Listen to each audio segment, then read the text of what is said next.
A lot of Muslim Americans say they are fearful these days. Could it be traced back to this moment from the 2016 campaign?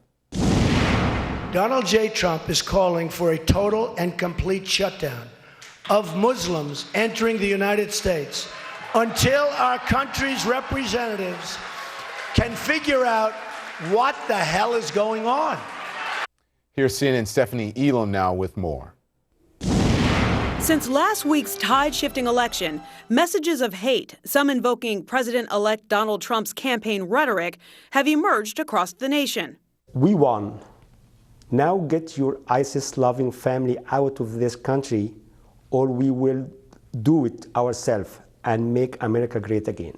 The day after Trump won, a Muslim family in a Seattle suburb found this threatening letter at their home. We are American. We are Muslim.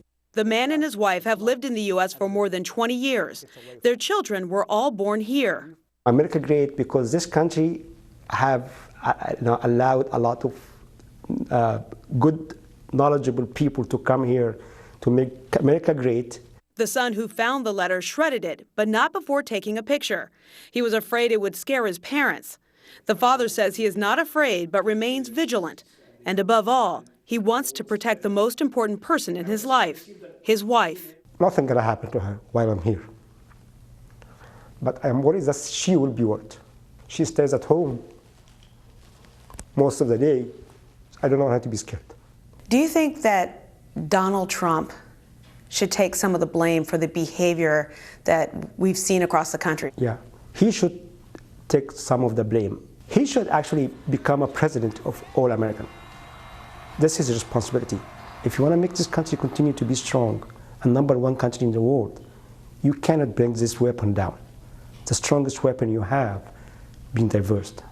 Trump addressed the spate of threats and assaults, telling Leslie Stahl on 60 Minutes. To those people, I would say don't do it. That's terrible, because I'm going to bring this country together. They're harassing Latinos, Muslims. I am so saddened to hear that, and I say stop it. If it helps, I will say this, and I'll say it right to the camera, stop it. This man hopes the person who wrote the letter will see this and come talk with him. And I will defend the value of America all the time, and the value of being Muslim all the time. Ignorance usually creates fear, and fear creates hatred. And hatred creates violence, and violence creates more hatred. And we're gonna be continuing this cycle until we break it with knowledge. And find common ground in love of country.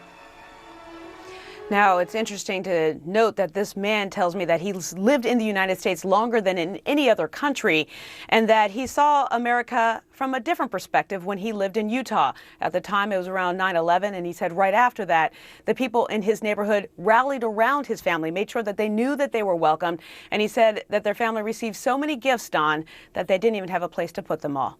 That said, I should also point out that he has also felt from the community where they live now that some people have come to say that this is not who we are better than this, and that you're welcomed as well, despite this one letter he's received. Stephanie, thanks. I really appreciate that. Up next, 2 Muslim Americans with very different viewpoints on this issue. Let's discuss now the rising fears among Muslims in America with Dean Obeidallah, the host of the Dean Obeidallah Show on Sirius XM, and Saba Ahmed, the founder of the Republican Muslim Coalition. Good evening to both of you. Saba, I want to begin with you.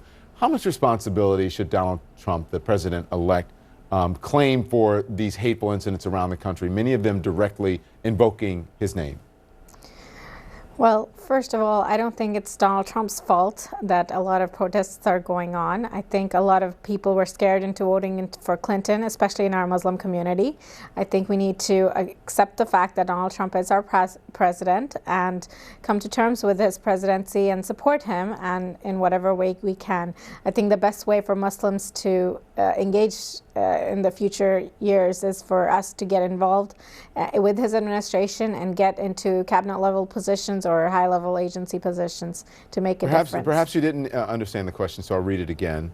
How much of responsibility should President-elect Donald Trump claim for these hateful incidents around the country, not the protests, that many are directly invoking his name? the ones that were just in the story about swastikas and so on, and people intimidating Muslims or people wearing Donald headscarves? Trump has condemned such hateful rhetoric, and he has condemned hate crimes. I think obviously he could do more in coming out strongly against those of his supporters that are misusing his name to commit violent atrocities. But again, like I said, Muslims need to step up their efforts in terms of outreach to Republicans and to the general American public. I think Muslim Americans we don't need to play the victim games. We need to get involved in his administration and make a difference. Dean Obeidallah, Chris Kobach, a member of Trump's transition team, has suggested that the new administration could reinstate a national registry for immigrants from countries where terrorist groups were active. Is this constitutional? As a former lawyer, I would say actually it probably is constitutional. It's only dealing with immigrants, not U.S. citizens. It is wrong. It is sending the message, frankly, Don, that any Muslim coming in is potentially dangerous. It's alarming. And Donald Trump at this campaign, let's be blunt, and I like Sabah a great deal, but Donald Trump has said Islam hates us. Has said thousands of Muslims cheered on 9/11, lying about that. Said that we hide terrorists allegedly in our midst. He said, I want surveillance of these people. I'm not even American. I'm these people. Those exact words, these people.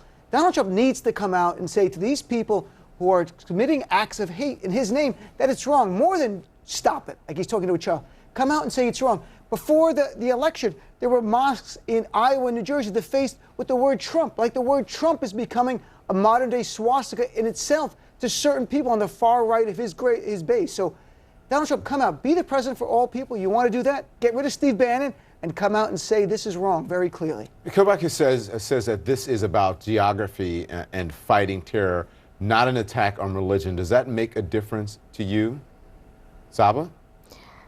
No, obviously, when you talk about religious discrimination, that goes into the realm of unconstitutional and illegal ideas. And I would hate to see anybody's civil liberties trampled in the name of national security. But at the same time, obviously, like I said, Muslim Americans need to step up their efforts in terms of their outreach to Trump. We have yet to have a meeting of Muslim leaders with the Trump administration. We've had some people meet with him individually, but I think it would be nice to see the Muslim American leadership step up and accept the president-elect and meet with him directly and raise their concerns and get him to speak for us. Does it make a difference that he said that this is it's about geography and fighting terror and not about religion to you? Well, he was talking about specifically the Syrian refugees, I think, in that realm. Okay. He's mentioned that, certain people coming in from certain state sponsors of terrorism should be monitored. And I think we already have many federal laws that ban visas from certain countries and for certain people, and we obviously don't want any further terrorism in this country. We do want to strengthen and vet every single person who's coming into the country with secure borders, with secure national security policies. Okay. But at the same time, we don't need to blame religion for it. You know what, the idea that this is policy or not, I'm not sure. The idea the Muslim ban really wasn't policy. The Muslim ban of Donald Trump, which he has walked back, was clearly telling our fellow Americans that every Muslim is so potentially dangerous, I have to ban them all. That is scary. That's why we've seen a spike in hate crimes. That's why the FBI just came out with a report in 2015, 67% increase in hate crimes against Muslims. And I'm concerned it'll be worse. Now, if you can get Donald Trump to meet with Muslim American leaders, I think many of us will be happy to meet with him. He might not like the meeting, but we're going to push him hard on it. We're going to tell him, get rid of Steve Bannon, be inclusive, to acknowledge that you ginned up a hate of our community in ways I've never ever seen a politician Sabah, before you respond, let me say this. Trump's transition team has denied that Trump has said anything about a Muslim registry. However, Trump offered a series of muddled responses, including to NBC late last year, saying he would implement that when asked what could Trump do to reassure Muslim Americans. So what do you say? See, he said a lot of things during the campaign. Not all campaign rhetoric becomes law. And I think, we do need to step up our lobbying efforts here in Washington, D.C. if we really want to reach out to Trump. I mean, everybody in his administration is very accessible. And I would just urge the Muslim American community, instead of taking insult and instead of isolating ourselves, we need to step up and do our part in our outreach and be very respectful when we do meet with the president-elect and see him as an ally and how we can work together strategically for the next 4 to 8 years. We can't afford to ignore the new president. We have to accept him, and we must be willing proactively in terms of our outreach. Dean? We're not, I don't know where you're getting this, that we're isolating ourselves from it. If Donald Trump wants to reach out to leaders in our community, acknowledge the mistakes he's made, apologize for demonizing our community, I think he might find some common ground. But let's be blunt about Steve Bannon. We've talked so much about the white supremacy or anti-Semitism on his website. He has given Steve Bannon, during his time at Breitbart, he's given the most vile anti-Muslim bigots a chance to write articles, including about you, Saba. Bridget Gable wrote a horrible article about you. And he's let Pamela Geller write articles, Frank Gaffney. Gertz Wilder, a Dutch lawmaker, not even from America, who hates Muslims. He gave him a platform. But these were all the people who helped him get elected, so he's not going to just get rid of them overnight. Does that make it okay, though? No, it doesn't, but we do need to step up our outreach. If we're not at the table, then we're going to stay at the menu. And we have to engage with his administration. I've got to go. Thank you very much. We're out of time. I appreciate it. That's it for us tonight. Thanks for watching. I'll see you right back here tomorrow. Good night.